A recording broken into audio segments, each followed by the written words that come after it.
What's up everyone? Welcome back to the channel. It is time again for phrasal verb of the week. Yes, of course, we're going to look at another great phrasal verb we can use.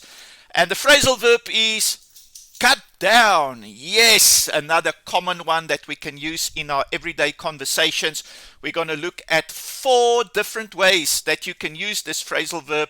And it's also going to be 4 different ways that you can better express yourself. Let's get going. To reduce something, to reduce the amount, size, or frequency of something.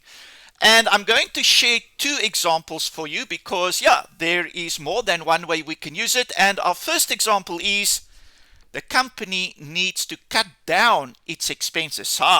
So it needs to reduce the amount of expenses or spending. And the second example is the doctor told him to cut down on junk food. Maybe some of us are guilty of this.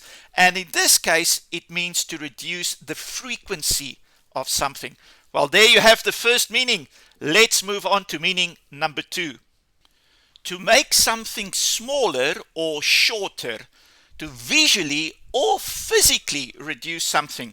And for this one, I'm also going to show you 2 examples, the visual one and the physical one. And our first example is, we need to cut down the article to 500 words. So we need to make the number of words smaller.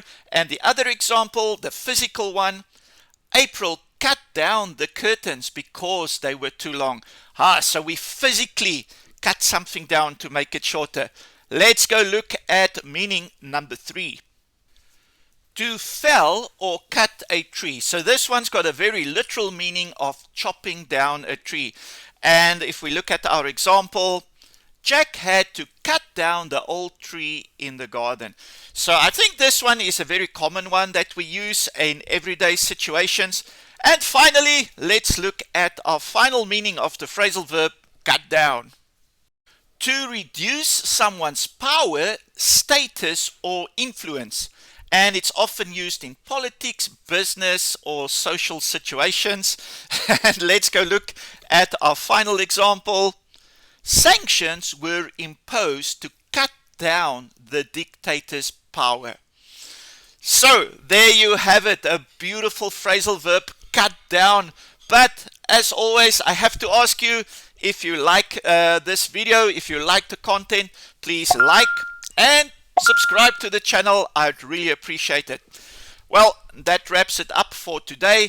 Remember this phrasal verb cut down and its 4 different meanings, and use them to better express yourself. I have to say thank you for watching, thank you for liking, thank you for subscribing. We'll see each other next week. Bye bye.